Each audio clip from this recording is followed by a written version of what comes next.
yeah, I'm on vacation. Okay, so the things I want to talk about today for Mega Greninja is a couple things. How the deck is performing so far in Japan, what I think of the deck. I want to also talk about my current list for Mega Greninja and why I chose to play the cards that I did, or why I am choosing to play the cards that I am playing. So let's get into the results first that the deck has put up. Greninja has, I mean, at the time of this recording, had 230 City League placements. So that means all top 16 City League placements. Of those City Leagues, it has won 6, 34 top 4s, 50 top 8s, and the rest is top 16. I mean, it's pretty good if you ask me. Compared to other decks, it's holding up pretty well. So I'm excited to see what the deck can do in the future. Now, let's get into some of the builds. Before we also get into my list, one more thing. Here are some builds that are doing well. You have the more heavy build with Mega Greninja and Dragapult. You have the more heavy Mega Greninja build with the Dunsparce. Then you have builds leaning more into Mega Greninja, more leaning into the Terra Greninja, more of a 50-50 split. You have a ton of different options. Then you have some spicy ass builds with, I saw Blockman Ursaluna, I think. I saw Palafin. There are tons of spicy ways to play Greninja. I also saw Grantry with Dusknoir. There are just a ton of cool ways to play Greninja. Yeah, that's that for the spicy builds and the more generic popular builds. Looking at my list though, it's not very different. I did not, to be honest, look at other lists online when making my lists. I used my old Dragapult list that I cooked up 2 months ago, I think, or maybe a month ago. Not entirely sure. And just changed a couple things, and this is where I ended up with 4 Froakie, 2 Frogadier. I feel like 3 Frogadier with what most people are playing is a little bit of overkill. I know and I understand why you want to add a third one just to find it, but I think it's a little bit overkill. 2 Mega Greninja, it feels really good. You can lean into Mega Greninja and just use a double Mega Greninja board and spread damage like that while attacking. You can also use the Terra Greninja, which also feels very consistent with the 4 candy we play. 3 Dunsparce, 3 Dunsparce. I feel like a 3-3 is very good. You have a ton of draw. I feel like I can draw my entire deck most of the time and find basically everything I need. 1 Dunsparce EX is just good up against Slopdogs, Raging Bolt, which is also getting popular again in Japan, of course. That deck always gets so popular in Japan, it's insane. So the Dunsparce is also good, and it's also a very good crossbow counter, of course, with the second attack. Then we have Pheasantipity, Broken Draw Engine. I'm not going to explain why it's in here. Same goes for Meowth. Just, you can find your supporter anytime you want.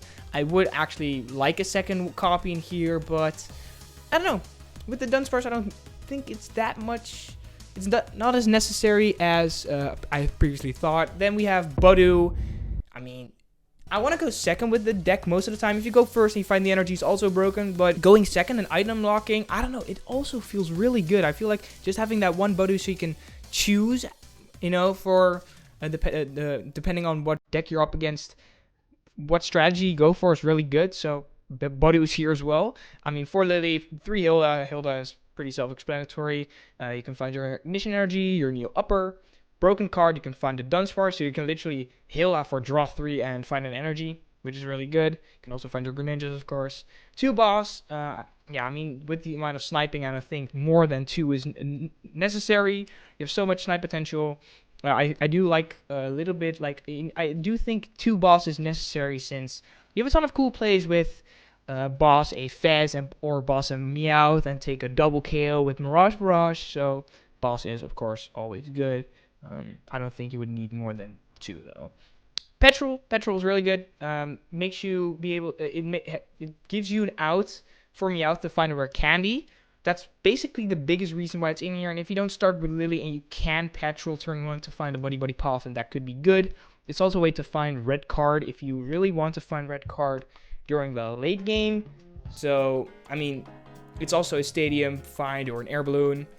You can also find a switch. I don't know. I feel like one Petrol is, in my opinion, just very strong because of Meowth, and it just gets that much more value for Buddy Puffin for rare candy. Most builds are only playing 2 to 3 rare candy, but I feel like 4 rare candy is just very powerful, especially if you're not up against Dragapult, because the rest of the meta doesn't really item lock as much right now. So 4 rare candy is up against every deck. It's just broken. And if you don't get item locked and you can use rare candies, then they feel very good and make the decks just makes the deck that much more consistent. 3 poke pads. It's basically draw 3 with the Dunsparce. It's a Froakie early game. Yeah, that's a broken card. 3 Ultra Ball. I mean, finds Meowth, finds Greninja. Broken card. 2 Night Stretcher. At first, I did play more Recovery. I did cut the net. I feel like 2 is just enough. You play a heavy enough energy amount that you don't need to Night Stretcher for the energy that often. And if you do, 1 Night Stretcher most of the time is enough. You play a heavy enough amount of Greninja to always find them. And if you really need to recycle one, I mean, then you have the Night Stretcher. I just feel like 2 is just enough, to be really honest. Special Red card. This is a very important card in this deck. You have so many options when to play it. If you go in with Budu and you go second and they KO Budu, then you, for example, go in with a Greninja, then that gets KO'd and you still have a Mega Greninja, then you can red card, give them an absolutely brutal board, give them 3 cards. It's good up against Alakazam, where you can have a very strong board at that point. Red card is just a overall very broken card. If they just KO 1 Mega Greninja on early game, if they KO Mega Greninja early game and you just play red card, they disrupt their hand very early, which is also very strong. It's just a broken card. I would like to add a second one. It's just a question of what I would cut.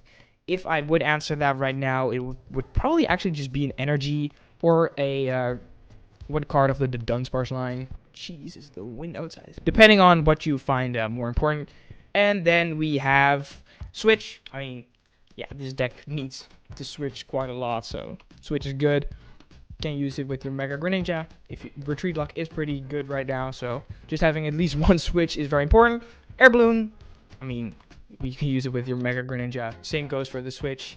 The only thing is then that your Air Balloon, of course, gets preserved and stays in play, but it doesn't, I mean, beat Retreat Lock, so just a different type of switch. Surfing Beach, really good to switch your Mega Greninjas. I only have 1 here because I don't have a board state with 2 Mega Greninjas that often. I can play for it. A lot of the time what would happen is I would just start with a Greninja, Terra Greninja, snipe, and then have a Mega Greninja, and then late game have a 2 Mega Greninja board state.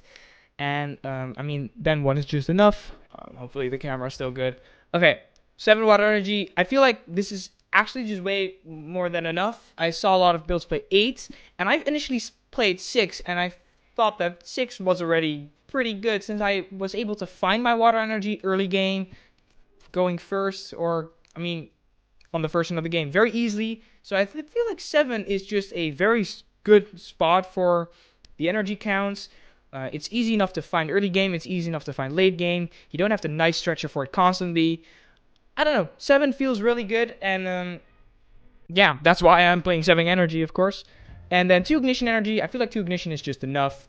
I mean, if you want a Mirage Barrage, only playing 1 is just a little bit tough to find, especially if you prize 1. If you play 2, then you have a way better odds of finding it and not prizing it. And worst case scenario, if you really want to use Mirage Barrage and you really can't use an Ignition, you can always use Neo Upper if you really need to, like late game.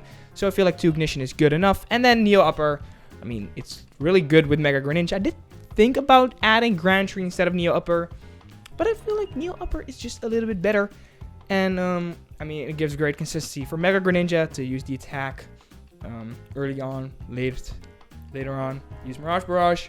It's a broken card as well. That's pretty much it for my list. All right, and then finally what I think about the deck for next format. I feel like the deck is positioned very well. I think it has good matchups into pretty much everything.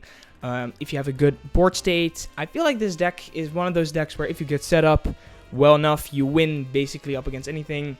In that regards, it kind of feels like Dragapult. Oh my god, my boy has turned it to the dark side. But yeah, I'm excited about next formats. This format, not so much. I will, of course, still continue on making some Greninja videos, try to find a good build. Utrecht Regionals is pretty soon for me, in a couple weeks. I have no idea what to play. Let me know down below some deck suggestions if you have a couple. Otherwise, I'm thinking about Zoroark. I've been thinking about joining the dark side. I would rather not, but if the format looks that bad, I mean, it could also just be Festival Lead or Pulled.